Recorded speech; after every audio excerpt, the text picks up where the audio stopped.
ये लड़का इतना सुंदर है कि जो भी इसे एक बार देख ले तो वह पागल हो जाएगा, इसीलिए ये स्कूल में हेलमेट पहनकर रहता है। जब ये लड़का स्कूल जाता है तो ये लड़की बिना उसे देखे उस पर टोट मारने लगती है। लड़का बिना उसका जवाब दिए अपनी सीट पर बैठ जाता है। पास में बैठी लड़की लड़के को हौसला देती है और कहती है उसकी बात का बुरा मत मानना, उसे अपने पैसों पर बहुत घमंड है। क्लास खत्म होने के बाद लड़की बाहर किसी से फोन पर बात कर रही थी, तभी एक लड़का आता है और उसे प्रपोज करता है, पर लड़की उसके कपड़ों को लेकर मजाक बनाने लगती है। पहले ब्रांडेड कपड़े खरीद लो फिर आना मुझे प्रपोज करने। लड़का दुखी होकर वहाँ से चला जाता है। तभी ये लड़का आता है और लड़की को समझाता है, पर लड़की उल्टा उसका भी मजाक उड़ाने लगती है और अपनी महंगी गाड़ी दिखाते हुए कहती है ये तुम्हारी औकात से बाहर है। लड़का कुछ नहीं बोलता है। तभी एक बहुत बड़ी गाड़ी आती है जिसे देख सब लोगों की आंखें खुली की खुली रह जाती हैं। तभी एक गार्ड निकल कर आता है और लड़के से बैठने का इशारा करता है। यह देख लड़की को यकीन नहीं होता।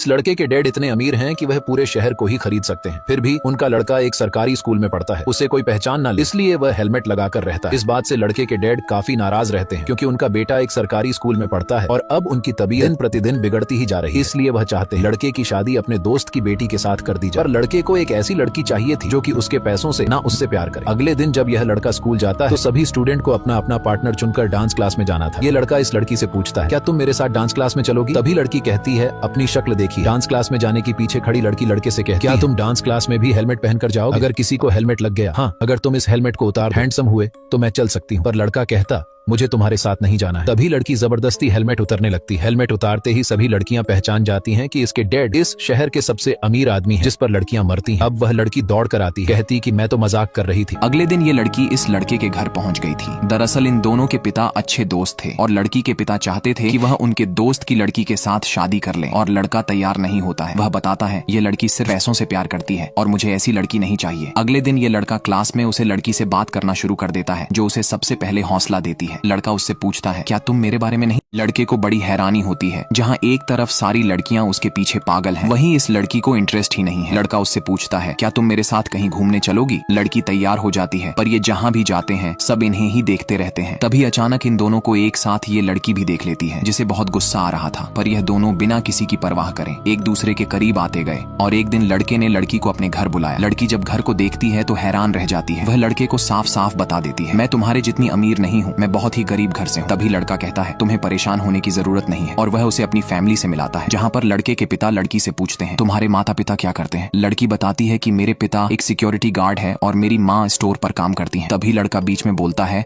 और अपने पिता को बताता है ये अपने क्लास की टॉपर भी है। पर लड़के के पिता लड़की से कहते हैं तुम सोच भी कैसे सकती हो मेरे बेटे के साथ शादी करने की? तुम लड़के के पिता लड़की की गरीबी का मजाक बनाने लगते हैं, जो कि लड़की से सुना नहीं जाता, और वह वॉशरूम में जाकर रोने लगती है। लड़का अपने पिता से कहता है आपने ये ठीक नहीं किया। तभी उसके पिता कहते हैं मैं चाहता हूँ तुम्हारी शादी ऐसी लड़की से हो जो तुम्हें नीचे ना खींचे, ऊपर ले जाए। अब लड़का लड़की को देखने वॉशरूम जाता है, पर आवाज देने पर भी दरवाजा नहीं खुलता है। जब अंदर जाकर देखता है तो लड़की नहीं थी, वह वहाँ से बिना बताए भाग आई थी। लड़का उसे मैसेज करता है, तभी लड़की मैसेज का जवाब देती है आज के बाद मुझसे मिलने की कोशिश ना करना। और कुछ दिनों के बाद लड़के के पिता एक पार्टी रखते हैं, जिसमें वह अपने दोस्त की बेटी के साथ अपने बेटे की एंगेजमेंट करने जा रहे थे। लड़का और लड़की दोनों आपस में बात कर रहे थे। दोनों की इच्छाएं बहुत अलग थीं। लड़की कहती है हमारी शादी कोकोनट आइलैंड पर हो तो कैसा रहेगा? लड़का कहता है नहीं, वह आइलैंड जब बन रहा था तो बहुत सारे पेड़ों को काटा गया था और कितने जानवरों को मार दिया गया था। हमारी कंपनी जो पर्यावरण को बचाने का काम कर रही है, हमें वहाँ पर नहीं जाना चाहिए। लड़की की बात सुनकर लड़का हैरान रह जाता है, जो सिर्फ दिखावटी दुनिया में जीना चाहती है, उसे पर्यावरण से कोई भी लेना देना नहीं था। दोनों एक ऐसी नाव में सवार होने जा रहे थे जिसका कोई मांझी नहीं था। तभी लड़के के पिता अनाउंसमेंट करते हैं और अपना उत्तराधिकारी अपने बेटे को बनाने की घोषणा करते हैं। साथ ही उसकी एंगेजमेंट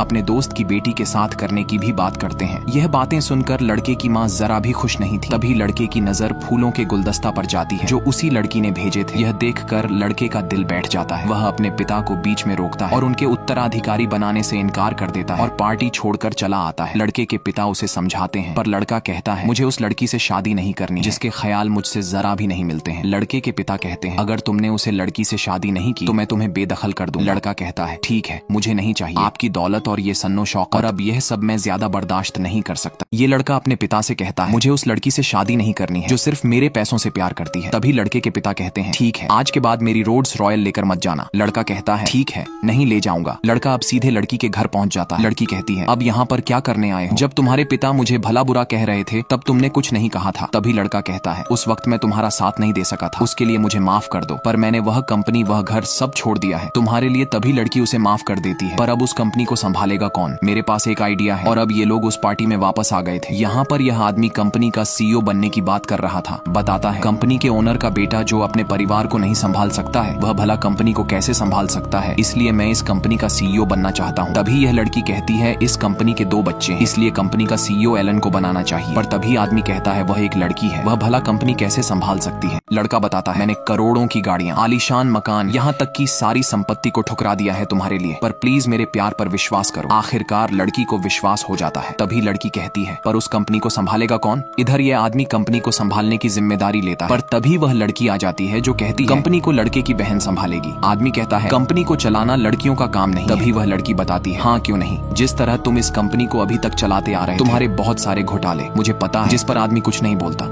लड़की अब कंपनी की सीईओ बन गई थी। कंपनी दिन प्रतिदिन मुनाफे में जा रही। लड़के के पिता भी इस लड़की को अपनी बहू के रूप में स्वीकार कर लेते।